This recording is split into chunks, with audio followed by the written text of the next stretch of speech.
Welcome back to my channel बच्चों। This is third lecture of binomial और आज हम लोग स्टार्ट करने वाले हैं मिडिल टर्म से। लास्ट टाइटल जो मिडिल टर्म था, थोड़ा सा रिकैप कर लेते हैं, ठीक है। जल्दी देखो जल्दी से। मिडिल टर्म अगर आपको ढूंढना है एक्स प्लस वाई पे एन, तो आपको ये पता होना चाहिए कि एक्स प्लस वाई पे एन के एक्सपेंशन में एन प्लस वन टर्म आने वाले हैं, ठीक है। साथ ही साथ आपको ये भी पता होगा कि ये एन प्लस वन ये जो है वो या तो इवन आ सकता है, ठीक है, या तो ऑड आ सकता है, ठीक है। इवन या ऑड। अच्छा, इवन का मतलब क्या होगा? मान लो कोई एक नंबर ले लो 12 और ऑड का कोई एक नंबर ले लो 15। तो अगर आपको ये पता है कि इवन यहाँ पे टर्म की बात हुई है, तो टर्म इवन हो सकता है, ऑड हो सकता है। तो आपको अगर इसमें मिडिल टर्म ढूंढना है, ठीक है, इस केस में मिडिल टर्म क्या होगा, तो आपको पता है कि टर्म कभी डेसिमल में हो नहीं सकते। डेसिमल में अगर नहीं हो सकते हैं तो क्या करना पड़ेगा आपको? आप कुछ मत करो, 2 से डिवाइड करो, 2 से इसमें भी डिवाइड करो, 2 से इसमें भी डिवाइड करो, ठीक है, 2 से इसमें भी डिवाइड करो। देखो यहाँ जब 2 से डिवाइड करेंगे तो क्या आएगा? 7.5 आएगा। अच्छा 7.5, बट टर्म तो 7.5 हो नहीं सकता। टर्म जो है डेसिमल में तो आ नहीं सकता, ठीक है। टर्म जो है क्या होते हैं? पॉजिटिव इंटीजर होते हैं या नेचुरल नंबर होते हैं। तो इसका मतलब ये है कि आपको करना क्या होगा? ऑड में 1 ऐड करके 2 से डिवाइड कर लो, ये सिंपल है। 1 ऐड करने से 2 में जो है 2 से डिवाइड करेंगे तो डिविजिबल हो जाएगा। तो 15 + 1 क्या होगा? 16/2 मीन्स 8th टर्म। तो ऑड वाले केस में क्या आया? 8th टर्म, ठीक है। और यहाँ 2 से डिवाइड करना आसान है, ठीक है। डिवाइड करने में क्या है? 6 टर्म आएगा, 6th टर्म। बट आपको ये पता होना चाहिए कि ये क्या है? इवन नंबर ऑफ टर्म है। इवन नंबर ऑफ टर्म में क्या होते हैं? 2 मिडिल टर्म आते हैं। तो एक आंसर होगा 6th टर्म, दूसरा क्या होगा? 7th, ठीक है। और ऑड वाले केस में क्या होगा? एक ही मिडिल टर्म होगा। सिंपल क्या करना है? ऑड वाले केस में 1 ऐड करके 2 से डिवाइड कर दो, और इवन वाले केस में 2 से डिवाइड कर दो। इवन वाले केस में आपको पता है 2 मिडिल टर्म होगा, ठीक है। तो जो भी है वो कंटिन्यूस 2 टर्म मिलेंगे, ठीक है। तो ऐसे आंसर आप ऑब्जर्व कर सकते हो। तो बहुत ही सिंपल चीज़ें हैं। अब क्वेश्चन से जो है ढूंढते हैं कि मिडिल मोस्ट टर्म जो है कौन से होंगे, ठीक है। चलो एक सिंपल सा क्वेश्चन देखते हैं, ठीक है। मिडिल मोस्ट टर्म के लिए find middle most term in the expansion of, चलिए 1 - 2x पे पावर 11 कर लेते हैं, ठीक है। अब इसको सॉल्व करना है। इस एक्सपेंशन के लिए आपको मिडिल मोस्ट टर्म ढूंढना है। तो मिडिल मोस्ट टर्म कैसे आता है ये बताता है, ठीक है, कि आपको कितने मिडिल टर्म मिलने वाले हैं। तो ये क्या है? 11 है। तो इसके एक्सपेंशन में कितने टर्म मिलने वाले हैं? 11 + 1 मीन्स 12 टर्म मिलने वाले हैं, 12 टर्म। अच्छा 12 क्या होता है? इवन होता है। तो मैंने बताया था 2 से डिवाइड करो पहले, 2 से डिवाइड करने पे क्या होगा? 6th term. ये डिसाइड हो गया, मतलब 6th टर्म क्या होगा? Middle most term. अच्छा इसके अलावा चूँकि जो नंबर ऑफ टर्म है वो इवन है, नंबर ऑफ टर्म ये क्या है? एक इवन है। 12 क्या होता है? एक इवन नंबर आता है। इसका मतलब 2 मिडिल टर्म होगा, एक 6 होगा और दूसरा क्या होगा? 7th टर्म होगा, ठीक है। ये बात आपको समझ में आई होगी। अब ऑब्जर्वेशन करके भी आप बता सकते हो, ठीक है ना। अब 6th term and 7th term आपको ढूंढना है, तो आपके पास एक ही ऑप्शन है। ऑप्शन क्या है? कि आप T6 निकालना है आपको। T6 का मतलब क्या होता है? T5 + 1 जनरल टर्म आपको ढूंढना है। तो इसके लिए फार्मूला क्या बना है? NCR। तो n की जगह है क्या? 11 है। तो 11 CR की जगह कितना है? 5 है। उसके बाद क्या होता है? x पे n - r, तो x की जगह क्या है? 1 है। तो 1 पे क्या होगा? 1 पे होगा 11 - 5, ठीक है। अच्छा r y की जगह क्या है? -2x, तो y की जगह है -2x और इस पे पावर कितना होगा? 5 होगा, ठीक है। जनरल टर्म से आपने ये लिख दिया। अब ये आपका आंसर हो गया, ठीक है। आपको 6th टर्म ढूंढना है, आपने 6th टर्म लिख के बता दिया, ठीक है। ऑफकोर्स ये गायब हो जाएगा 1, क्योंकि 1 पे कुछ भी पावर 1 होगा। तो इसके बाद आपको 7th टर्म लिखना है। तो 7th टर्म लिखने के लिए T7 निकालना पड़ेगा। अच्छा T7 का मतलब क्या होगा? T6 + 1, ठीक है। T6 + 1 का मतलब NCR पहले लिखना है। तो 11 CR आर की जगह क्या है 6 है, आर की जगह क्या है 6 है। उसके बाद क्या होगा, वही एक्स पे पावर एन माइनस आर, तो एन माइनस आर का मतलब 11 माइनस 6 इंटू, फिर क्या होगा वाई, वाई पे क्या होता है आर होता है, तो वाई की जगह क्या है -2x, तो -2x पे क्या होगा आर, आर का मतलब 6। ठीक है, तो 7 टर्म आपने ये निकाला और 6 टर्म क्या है ये।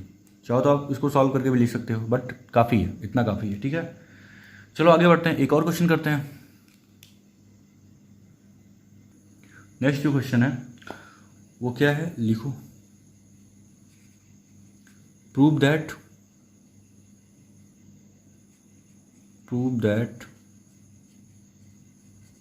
Middle term in the expansion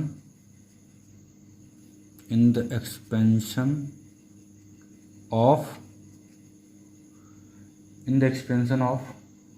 1 plus x पे 2n, 1 plus x पे 2n इज, कुछ प्रूफ वगैरह करना है। क्या प्रूफ करना है,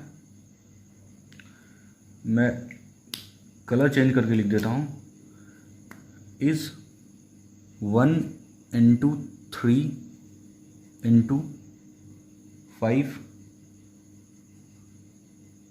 फिर डॉट डॉट डॉट क्या है 2n minus 1 divided by factorial n into 2 पे n इंटू x पे n। ये आपको प्रूफ करना है। ठीक है, ये क्या करना है आपको प्रूफ करना है। तो अगर इसको प्रूफ करना है तो क्या करना पड़ेगा, आपको मिडिल टर्म ढूंढना है। ठीक है, मिडिल टर्म ढूंढने के लिए करना क्या होगा आपको, अब आप इस पर दिमाग लगाओ, इसके एक्सपेंशन में मिडिल टर्म ढूंढना है। आपको पता है कि जो पावर है वो 2n है, और 2n होता है क्या भाई, 2n तो इवन होता है, ये क्या होता है इवन होता है। ठीक है, जब 2n इवन है तो आपको और दिमाग लगाना होगा, क्योंकि यहाँ इवन और डिसाइड नहीं होगा। 2n अगर पावर है, खैर इस इवन को मैं कैंसिल आउट कर देता हूँ। ठीक है, कंफ्यूज हो जाओगे। पावर क्या है 2n है, तो टर्म कितने मिलने वाले हैं 2n प्लस 1, इतने टर्म जो है एक्सपेंशन में मिलने वाले हैं। अच्छा, आपको ये भी पता होगा कि 2n प्लस 1 क्या होगा, इवन होगा या ऑड होगा, तो आप कहोगे नहीं 2n क्या होता है इवन होता है, इवन में 1 ऐड होने पे ऑड होगा, ये टर्म कैसा है ऑड है। अच्छा, ऑड के केस में मैंने क्या बताया था, ऑड के केस में मैंने बताया था एक मिडिल टर्म होगा। तो एक मिडिल टर्म कैसे आएगा, जो टर्म है आपके पास 2n प्लस 1, उसमें क्या करना होगा 1 ऐड करके 2 से डिवाइड करना होगा। ठीक है, तो कितना होगा 2n plus 2 divided by 2। Overall जो आंसर आएगा वो क्या आएगा n प्लस 1, यहाँ से जो आंसर आने वाला है n प्लस 1, मतलब n प्लस 1th टर्म जो होगा आपका मिडिल टर्म होगा। इस केस में term is middle term, MD middle term, sorry aunty middle term. ठीक है ना, तो n प्लस 1th टर्म जो है मिडिल टर्म मिला आपको। ठीक है, अब ये आपको ढूंढना है किसके एक्सपेंशन में, इसके एक्सपेंशन में। ठीक है, तो ये टर्म ढूंढने के लिए आपको करना क्या होगा, आपको क्या करना पड़ेगा, आप तो ढूंढ रहे हो, यहाँ पे देखो कलर चेंज करके, आप ढूंढ रहे हो n प्लस 1, Tn प्लस 1 ढूंढ रहे हो। ठीक है, अब क्या होगा भाई, ये ढूंढने के लिए आपको फार्मूला यूज़ करना होगा। फार्मूला क्या होता है NCR, तो n की जगह क्या है 2n है, 2n C, r की जगह क्या है, कंपेयर करो, r की जगह तो n बैठा है, ये हो गया।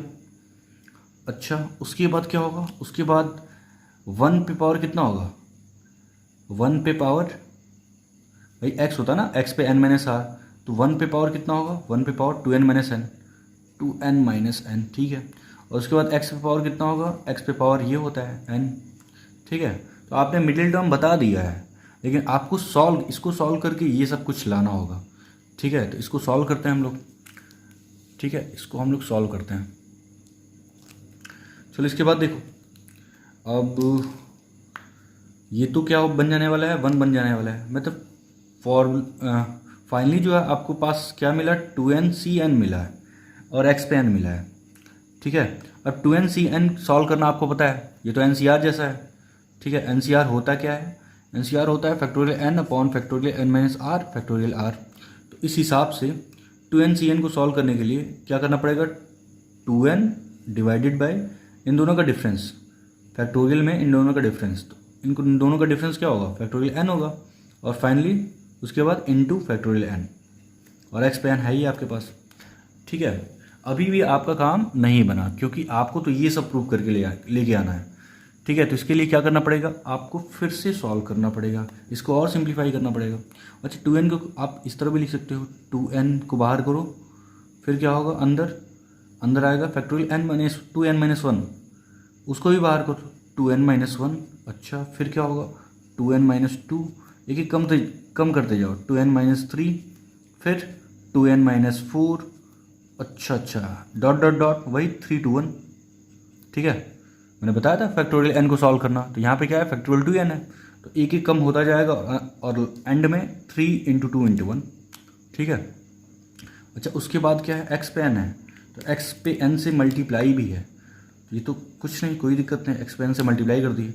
अच्छा नीचे क्या आने वाला है, नीचे यहाँ पे देखो फैक्टोरियल n, तो फैक्टोरियल n अभी फ़िलहाल रहने देते हैं, factorial n into factorial n ये है।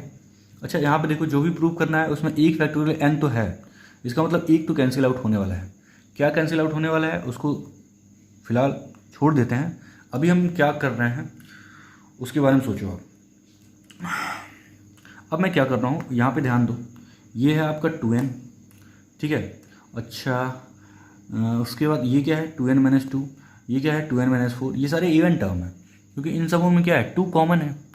तो अब सोचो आप कि आपके पास फाइनली जो है यहाँ पे कितने टर्म थे, जो आपने इसको लिखा है फैक्टोरियल 2n को, 2n माइनस 1, 2n माइनस 2, और लास्ट में क्या लिखा है, 1 लिखा है, तो 1 से लेके कहाँ तक आया है टर्म, 2n तक, तो इसमें कितने टर्म मिलने वाले हैं, 2n टर्म मिलने वाले हैं। इसमें भी आप देख सकते हो कुछ इवन है और कुछ ऑड है, पहला देखो इवन है, दूसरा ऑड है, ये इवन है, ये ऑड है, ये इवन है, ऑड है। ठीक है, तो इस तरह टर्म है, इसका मतलब हाफ जो है इवन होंगे, हाफ ऑड होंगे। मैं क्या कर रहा हूँ, इवन वाले टर्म्स में 2 कॉमन लेना चाहता हूँ, तो इसमें और आगे भी ऑफ कोर्स 2 कॉमन लेना चाहता हूँ, तो सब में 2 कॉमन होगा, इसमें भी 2 कॉमन होगा, इसमें भी होगा, इसमें भी होगा, और सब कुछ मल्टीप्लाई में है। ठीक है, सबका मल्टीप्लिकेशन है, तो 2 कॉमन होगा, इसमें भी। तो मैंने बताया है इन सारे टर्म्स में कितने टर्म्स आ रहे हैं, 2n टर्म्स आ रहे हैं, जिसमें हाफ जो है इवन है, हाफ ऑड है, और इवन में से आप 2 कॉमन ले रहे हो, तो कितने कॉमन बाहर निकलेंगे, 2 पे n कॉमन निकलेंगे बाहर। ठीक है, इसमें से 2, इसमें से एक 2, इसमें से एक 2। ठीक है, 2n टर्म है, टोटल 2 पे n बाहर निकल के आ जाएंगे, समझ गया। ठीक है, 2 पे n अगर मैंने कॉमन ले लिया है इन सब में, तो फाइनली क्या मिलने वाला है आपको, सोचो। अब इवन वाले में से आपने कॉमन लिया है, तो इवन वाले टर्म में अगर आप कॉमन लेते हो तो यहाँ पे क्या मिलेगा, यहाँ पे n मिलेगा। हाँ अच्छा, यहाँ पे क्या मिलेगा, यहाँ पे तो n माइनस 1 मिलेगा, यहाँ पे क्या मिलेगा, यहाँ पे n माइनस 2 मिलेगा। अरे बहुत अच्छा लग रहा है, ठीक है ना। और फाइनली यहाँ पे क्या मिलेगा, देखो यहाँ से भी तो कॉमन होगा, यहाँ से भी तो कॉमन होगा, 2 कॉमन होगा, 2 कॉमन पे क्या मिलेगा, 1। अच्छा इसकी पहले सोचो क्या हो सकता है, n माइनस 1, n माइनस 2, और भी कॉमन होते तो क्या मिल सकता है, यहाँ पे 3 मिलेगा भाई, एक 2 भी मिलेगा। ठीक है, क्योंकि आप सोचो इवन वाले में 4 भी आएगा बीच में कहीं, इस 3 के जस्ट आगे क्या मिलेगा, 4 मिलेगा, 4 में से 2 कॉमन लेने से क्या मिलेगा, 2। तो इसका मतलब जब इवन वाला टर्म में आपने 2 कॉमन लिया तो ये मिल गया। ठीक है, बट अभी ऑड वाला बचा है, ऑड वाले टर्म्स को आपको लिखना पड़ेगा। ऑड वाले टर्म्स कौन कौन से हैं देख लो, ये है और आगे भी आएंगे। तो ऑड वाला टर्म मैं लिख रहा हूँ, ये हो गया 2n minus 1, 2n minus 3 and dot dot dot. क्या लिख सकते हो, ऑड वाला टर्म लिखना है तो अंत में मैं लिख देता हूँ 3 into 1। ठीक है, अच्छा 3 into 1 ये तो ऑड हो गया, इसको मैं एक ब्रैकेट में कर लेता हूँ जिससे आपको पता चले कि मैंने इसमें क्या कॉमन लिया है। ये ऑड वाले टर्म मैंने लिख दिया और x पे n तो है ही एज इट इज़। अच्छा नीचे क्या है, नीचे factorial n into factorial n। ठीक है, अच्छा प्रूफ तो मुझे दिख भी रहा होगा, अब मुझे प्रूफ दिख रहा है। ठीक है, शायद आपको भी दिख रहा होगा। अब देखो क्या आप इस पूरे टर्म को यहाँ पे दिमाग लगाओ, यहाँ पे क्या इस पूरे टर्म को आप फैक्टोरियल n लिख सकते हो? बहुत आसानी से लिख सकते हो। इस पूरे टर्म को फैक्टोरियल n लिखा जा सकता है। इस पूरे टर्म को फैक्टोरियल n लिखा जा सकता है। तो ये अगर फैक्टोरियल n है तो एक बार लिख देते हैं। ये हो गया 2 पे n और ये पूरा बन गया फैक्टोरियल n, ठीक है। और ये सब क्या है, इसे कॉपी कर दो। 2n - 1, 2n - 3, ये सारे ऑड वाले हैं। तो ऑड में क्या आता है? ऑड में 5 भी आएगा और 3 भी आएगा। 3 1 तो है ही, ठीक है। और इनटू में x पे n तो है ही, इसको छेड़ना ही नहीं है x पे n। और नीचे क्या है? नीचे है factorial n into factorial n। अब आप देख सकते हो ये कैंसिल आउट हो गया और जो बाकी बच गया वही आपका प्रूफ है। यही प्रूफ करना था, देख लो ध्यान से, यही प्रूफ करना है। 135 2n - 1, यहाँ देखो 135 2n - 1, बाकी टर्म जो है डॉट डॉट करके आ गए हैं। आगे यहाँ पे देखो 2 पे n x पे n, तो यहाँ पे है 2 पे n x पे n, ठीक है। और नीचे क्या है? Factorial n। यहाँ भी है फैक्टोरियल n। इसका मतलब प्रूफ आपने कर दिया है, ठीक है। तो ये था क्वेश्चन, शायद एनसीईआरटी में भी है ये, ठीक है। तो देख लेना आप अच्छे से। चलो आगे बढ़ते हैं। देखो बच्चों, एक चीज़ हमेशा याद रखो कि आपके जो सिलेबस में है वो सिर्फ मिडिल टर्म और जनरल टर्म से ही ख़त्म कर दिया है। आपका सिलेबस में सिर्फ 2 टर्म इंट्रोड्यूस है, वो क्या है? मिडिल टर्म और जनरल टर्म। इस पे ही क्वेश्चन है, एनसीईआरटी ख़त्म, ठीक है। बाकी अब जो हम लोग आगे करने वाले हैं वो एडिशनल है आपके लिए, वो जो है मेंस और एडवांस का सिलेबस है, ठीक है, जो कि हम लोग अच्छे से करेंगे। सो डोंट वरी, पहले इस वीडियो के एंड तक जो है आप एनसीईआरटी मीन्स जो आपका सिलेबस है उसको अच्छे से कंप्लीट कर लो, ठीक है। चलो कुछ और क्वेश्चन करते हैं, नेक्स्ट पेज पे आओ। नेक्स्ट क्वेश्चन जो है जनरल टर्म पे बेस्ड है। तो चलो क्वेश्चन लिखते हैं, फिर सोल्यूशन देखते हैं।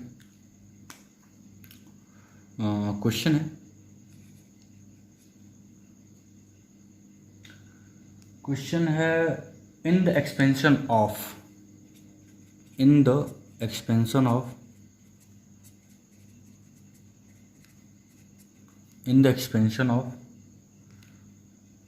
x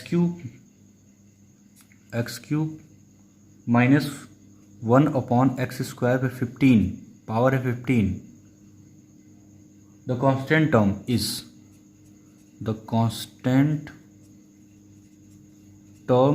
is ये आपको ढूंढना है।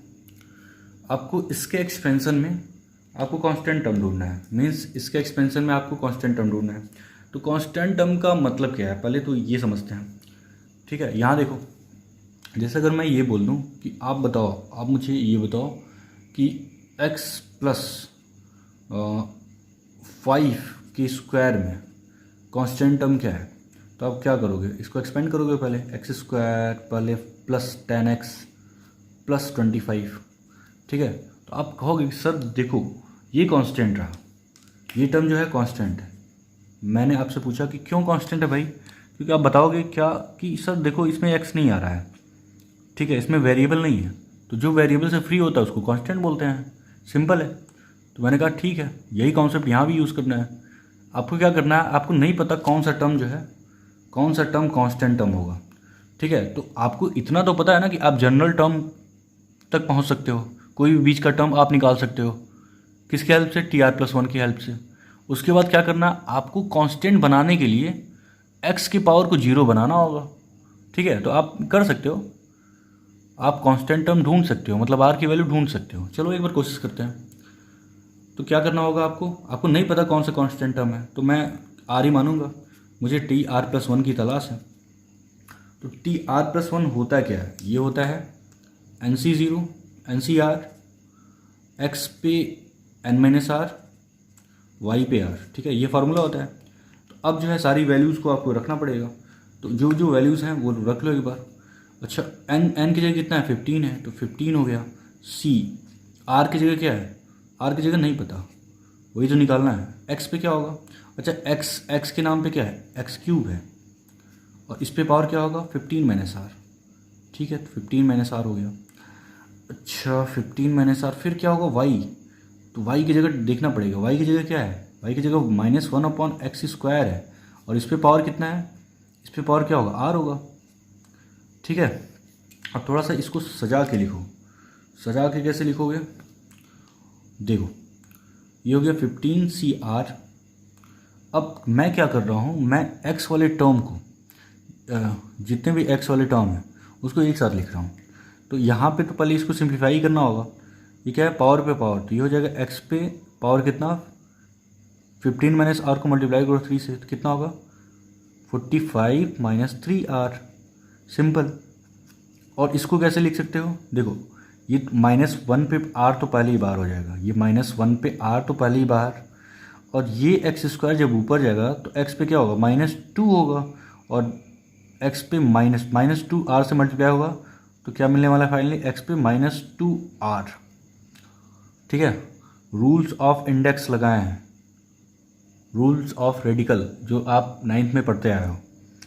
ठीक है, तो इसके बाद आपको तो x पे पावर 0 बनाना है, तभी कांस्टेंट आएगा, क्योंकि x पे 0 पावर बनेगा तब क्या होगा, वेरिएबल गायब हो जाएगा। x pay anything 0 will be 1, किसी भी बेस पे अगर 0 है कुछ भी, ठीक है, तो उसका आंसर क्या मिलने वाला है, 1 मिलने वाला है। तो इसका मतलब यह है कि आपको x पे पावर क्या लगाना है, 0 लगाना है। ठीक है, तो 15CR तो हो गया। अब आपको दिमाग ये लगाना है कि यहाँ x पे -2r है, यहाँ पे x पे 25 माइनस 3r है, तो ओवरऑल कितना मिलने वाला है आपको, क्या होता है बेस सेम होता है तो पावर ऐड हो जाता है, तो x पे क्या होगा 45 minus 3r minus 2r -5r होगा, -5r होगा। ठीक है, और इंटू -1 पे r। अब मुझे क्या करना है, मुझे तो कांस्टेंट टर्म ढूंढना था भाई, ये ढूंढना था कांस्टेंट टर्म। तो कांस्टेंट टर्म ढूंढने के लिए क्या करना पड़ेगा आपको, ऑब्वियस सी बात है, x पे जो भी पावर है अगर वो 0 बन जाएगा तो x पे any 0 will become, sorry x पे 0 एनी 0 क्या होता है, x पे 0 क्या बनेगा 1 बन जाएगा, तो ये पूरा वेरिएबल क्या होगा, ख़त्म हो जाएगा। ठीक है, वेरिएबल ख़त्म होते ही जो भी टर्म बचेगा वो क्या होगा, कांस्टेंट टर्म होगा। ठीक है, वो क्या होगा, कांस्टेंट टर्म होगा। तो सिंपल मुझे क्या करना होगा, for this expression to be constant क्या करना पड़ेगा, x पे पावर को 0 करना पड़ेगा, x के पावर को 0 करना पड़ेगा, मीन्स आपको 45 माइनस 5r को 0 करना पड़ेगा। कर देते हैं, 45 माइनस 5r इक्वल 0, तो 5r क्या होगा 45 होगा। ठीक है, तो यहाँ से r क्या मिल जाएगा 9, x क्या मिला, सॉरी r क्या मिला 9। r अगर 9 मिल गया तो आपको किससे मतलब था, आपको तो TR+1 से मतलब था। आपका जो फाइनल आंसर होगा, क्योंकि TR+1 क्या बनाया है, यही कांस्टेंट टर्म बनाया ना TR+1, तो TR+1 का मतलब क्या होगा T9+1 मीन्स T10। ठीक है, तो 10th टर्म आपका आंसर है। तो फाइनल आंसर क्या है, यहाँ पे मैं लिख देता हूँ, फाइनल आंसर है 10th टर्म। 10th टर्म कैसा होगा, कांस्टेंट टर्म होगा। ठीक है, ये आपका आंसर। तो क्वेश्चन बहुत सिंपल था। ठीक है, चलो एक और क्वेश्चन करते हैं। नेक्स्ट जो क्वेश्चन है वो नोट करो एक बार। नेक्स्ट जो क्वेश्चन है वो क्या बोल रहा है, आपको क्या ढूंढना है, द कोफिशिएंट ऑफ x पे पावर 4। आपको ढूंढना है द कोफिशिएंट ऑफ x पे power 4 in the expansion of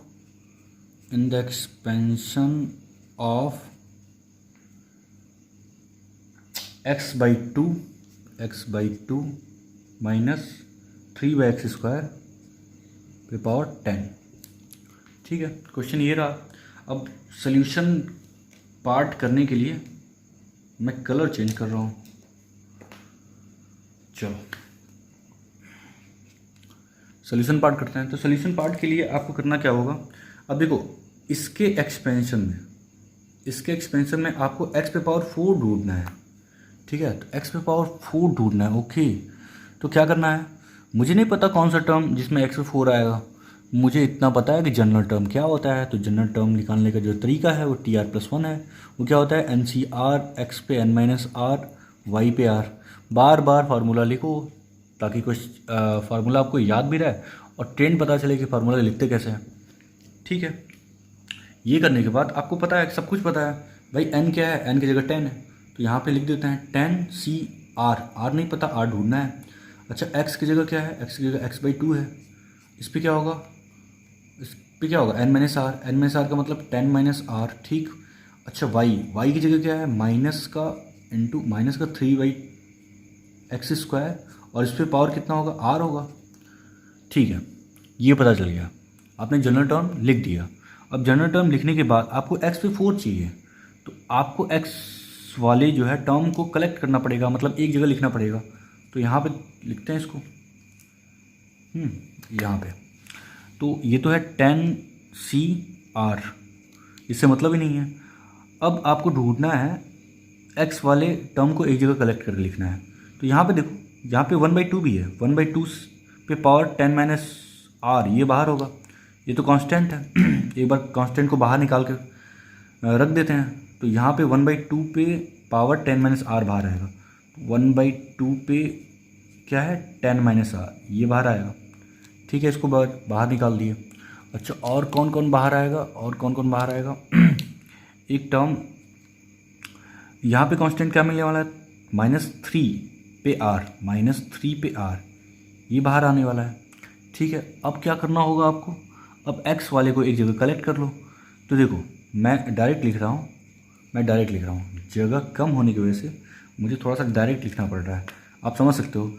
यहाँ x पे पावर क्या है, 10 - R है, और ये जो x ऊपर जाएगा तो x पे -2 बनेगा, और R मल्टीप्लाई होगा तो x पे -2R। यहाँ x पे 10 - R है, यहाँ पे x पे -2R है, कितना होगा टोटल, x पे 10 - 3R। ठीक है, बेस से मैं, तो पावर क्या होगा, पावर ऐड होगा, तो 10 - 3R हो गया। अच्छा, 10 - 3R।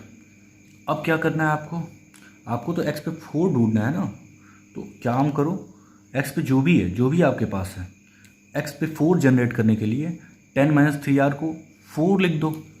ठीक है, तो यहाँ पे देखो, फॉर कोफिशिएंट ऑफ x पे 4 यहाँ जनरेट करने के लिए क्या करना पड़ेगा, यहाँ पे देखो 10 - 3R की जगह क्या रखना पड़ेगा, 4 रखना पड़ेगा। तो 3R इक्वल क्या हो जाएगा, 6 हो जाएगा। ठीक है, तो यहाँ से R क्या मिल जाएगा, R2 मिल जाएगा। अच्छा, अगर R2 हो गया तो आपको क्या बताना था, द कोफिशिएंट ऑफ x पे 4 का कोफिशिएंट बताना है। तो यहाँ पे तो 4 जनरेट हो गया, यहाँ पे सोचो 4 जनरेट हो गया, यहाँ पे जब 4 जनरेट होगा तो इसका कोफिशिएंट क्या होगा, इसका कोफिशिएंट यही है ना, एक सेकेंड दिखाते हैं, इसका कोफिशिएंट क्या है, x पे 4 का कोफिशिएंट ये रहा, ये सारा जितना मटेरियल है वो क्या है, x पे 4 का कोफिशिएंट। जहाँ पे आपने बता दिया R = 2 है, यहाँ पे R = 2 ले सकते हो, तो आप यहाँ पे लिख सकते हो एक बार, और कोफिशिएंट ऑफ x पे 4 क्या होने वाला है, बस यहाँ पे लिख दो इसके जगह, इस पूरे की जगह। तो क्या है, कोफिशिएंट 10 CR, R की जगह कितना है, 2 है, into half.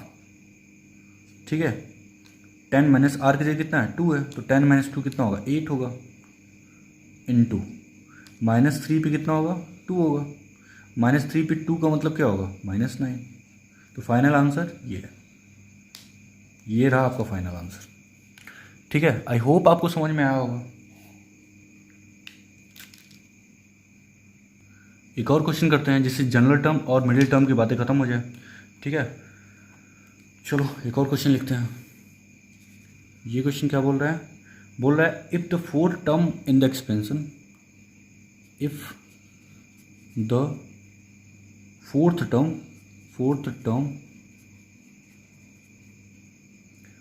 in the expansion of a x plus one upon x, a x plus one upon x पे power n is 5/2 for all x belongs to R, for all x belongs to R, then the value of a and n, then the value of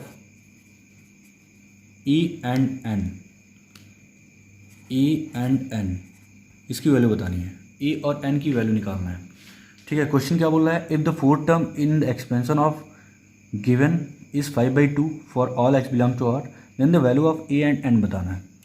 ठीक है, fourth term यहाँ समझ में आ रहा है कि fourth term इसके एक्सपेंशन में कितना है, 5/2 है। तो आप a और n बताओ, सॉल्यूशन पार्ट देखो। ठीक है, फोर्थ टर्म का मतलब क्या होगा, T4 का मतलब क्या होता है, T3 + 1, T3 + 1 का मतलब क्या होता है, NCR,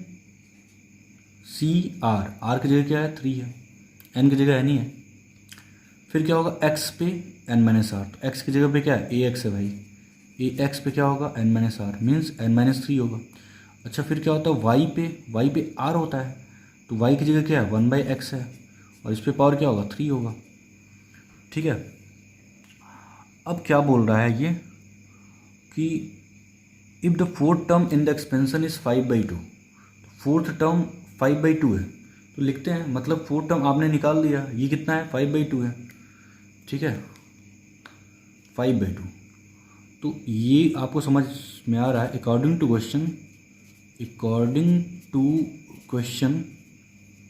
क्वेश्चन ये आपको समझ में आ चुका है कि NC3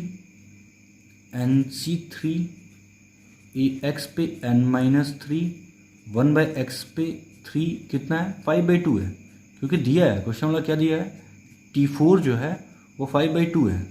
T4 की वैल्यू क्या निकला है, ये निकला है, ये कितना होगा, 5/2। अब इसको सॉल्व करना है। इसको सॉल्व करने के लिए आपको थोड़ा सा कॉमन सेंस भी यूज़ करना है। क्या कॉमन सेंस है, कॉमन सेंस ये है कि आपने एक जनरल टर्म निकाला है जिसका आंसर 5/2 है। तो आपको ये समझ में आ रहा होगा कि जो भी टर्म है वो तो एक कांस्टेंट है, क्योंकि राइट हैंड साइड क्या है, एक कांस्टेंट है। ठीक है, तो ये भी क्या होगा, लेफ्ट हैंड साइड को भी कांस्टेंट बनना होगा। ठीक है, क्योंकि एक वेरिएबल कांस्टेंट के बराबर कभी नहीं हो सकता। अच्छा, मतलब इस टर्म को आपको कांस्टेंट बनाना होगा, बिल्कुल सही बात, आपको इस टर्म को कांस्टेंट बनाना होगा, क्योंकि आपका राइट हैंड साइड क्या है, कांस्टेंट है। तो कांस्टेंट बनाने के लिए करना क्या होगा, आपको x वालों को गायब करना पड़ेगा, मीन्स x का जो भी पावर है उसको 0 बनाना होगा। तो x के पावर को 0 बनाने के लिए आपको एक और पहल करनी होगी। क्या पहल करनी होगी, देखो ये हो गया NC3। अच्छा, कांस्टेंट को टर्म को बाहर कर दो, ये क्या हो जाएगा, a पे n-3। ठीक है, ये तो बाहर हो जाएगा, कांस्टेंट है, ये a है, 9 नहीं है, ये a है, ध्यान देना। और उसके बाद यहाँ पे देखो, यहाँ पे x पे पावर कितना है, x पे पावर n-3 है, और यहाँ पे x पे पावर कितना है, -3। जब x ऊपर जाएगा तो x पे -1 मल्टीप्लाई होगा 3 से, तो -3।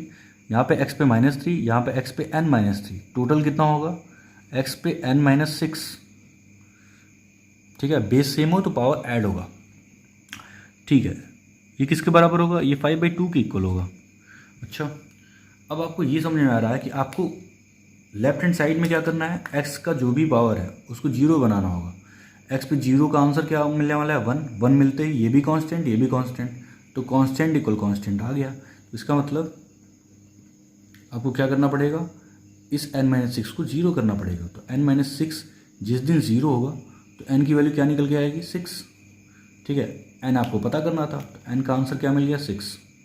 ठीक है, अब अगर n-6 0 होगा तो ये पूरा टर्म 0, इसकी वजह से x पे पावर 0 क्या होगा, 1 होगा। तो फाइनली क्या मिलने वाला है, NC3 इंटू a पे n-3, ये किसके बराबर होगा, 5/2 के।